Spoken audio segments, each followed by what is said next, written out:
যেমনটি আমরা লাস্ট এপিসোডে দেখেছিলাম, জিয়ানের টিচার তাকে হিল করার চেষ্টা করছিল এবং জিয়ানের টিচার তাকে হিল করার জন্য একটি পিল দেয়। তারপর জিয়ান সেই পিল খেয়ে মেডিটেশন করতে থাকে। মেডিটেশন করার সময় জিয়ানের অনেক কষ্ট হচ্ছিল, কারণ এই পিল অনেক হাই লেভেলের ছিল আর জিয়ানের বডি এতটাও পাওয়ারফুল ছিল না যে এই পিলকে কমপ্লিট ভাবে অ্যাবজর্ব করতে পারবে। কিন্তু জিয়ান কষ্ট পাওয়ার পরও হার মানে না এবং সেই পিলকে অ্যাবজর্ব করতেই থাকে। এই পিলের জন্য জিয়ানের কাছ থেকে এত অরা বের হচ্ছিল যে তার টিচার অবাক হয়ে যায়। সেই পিল জিয়ানের পাওয়ার রিকভার করতে সাহায্য করছিল এবং দুটি ফ্লেম মিক্স হয়ে জিয়ানের সোল পাওয়ার আরো বাড়িয়ে দিয়েছিল। জিয়ান এই পাওয়ারের সম্পর্কে বুঝে গিয়েছিল এবং সেই অরাকে নিজের ভিতরে অ্যাবজর্ব করতে অনেক স্ট্রাগল করছিল। জিয়ানের আশেপাশে অনেকগুলো ক্রিস্টাল তৈরি হয়ে যায় এবং এই ক্রিস্টাল গুলো দ পাওয়ারের একটি ছোট ছোট অংশ। আর এরকম পিল শুধু জিয়ানের টিচারে বানাতে পারবে। আর এই পিল অ্যালকেমিস্ট অ্যাসোসিয়েশনের ভেতরের প্রেসিডেন্ট ফামাও বানাতে পারবে না। পিলের কারণে জিয়ানের সোল পাওয়ার আরো বেড়ে গিয়েছিল।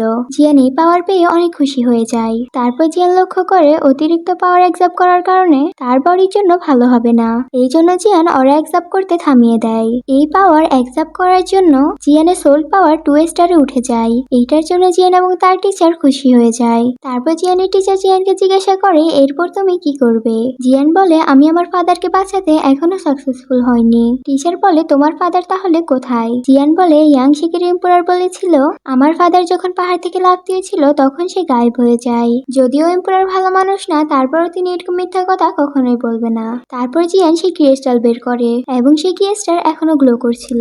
তার মানে জিয়ানের ফাদার এখনো বেঁচে আছে। কিন্তু জিয়ান এটা জানতো না যে তার ফাদার কোথায় রয়েছে। জিয়ান মনে মনে ভাবে, যেহেতু এম্পারার থেকে আমার ফাদার গায়েব হয়ে গিয়েছে, তাই এম্পারার থেকেও বেশি শক্তিশালী কেউ তার ফাদারকে লুকিয়ে রেখেছে। টিচার জিয়ানকে বলে, তুমি তোমার ছোটকালের সিস্টারকে জিজ্ঞেস করো, ও হয়তো কিছু করতে পারে। জিয়ান তখন বলে, জিজুনিয়ারের সাথে আমার ফাদারের কি সম্পর্ক, আর এখানে কেন জিজুনিয়ার আসবে? টিচার তখন বলে, জিজুনিয়ার তোমার ফ্যামিলির সাথে কোনো কারণ ছাড়া থাকতে এসেছিল না, হয়তো কোনো কারণ আছে। তাই আমার মনে হচ্ছে তোমার ফাদার যখন গায়েব হয়েছে এখানে জিজুনিয়ারের কোনো হাত রয়েছে। এটি শুনে জিয়ান অনেক অবাক হয়ে যায়। কিন্তু জিয়ান এটি দেখে খুশি হয় যে এই ক্রিস্টাল এখনো গ্লো করছিল। তার মানে জিয়ানের ফাদার এখনো বেঁচে আছে। অন্যদিকে আমরা হোয়াইট স্নেককে দেখতে পাই যে সে মনস্টারগুলোকে কন্ট্রোল করে নিজে সেবা করাচ্ছিল এবং খাবার খাচ্ছিল। তারপর জিয়ান তার টিচারকে একটি ক্রিস্টাল দেখায় যেটি সে একটা মার্কেট থেকে নিয়েছিল।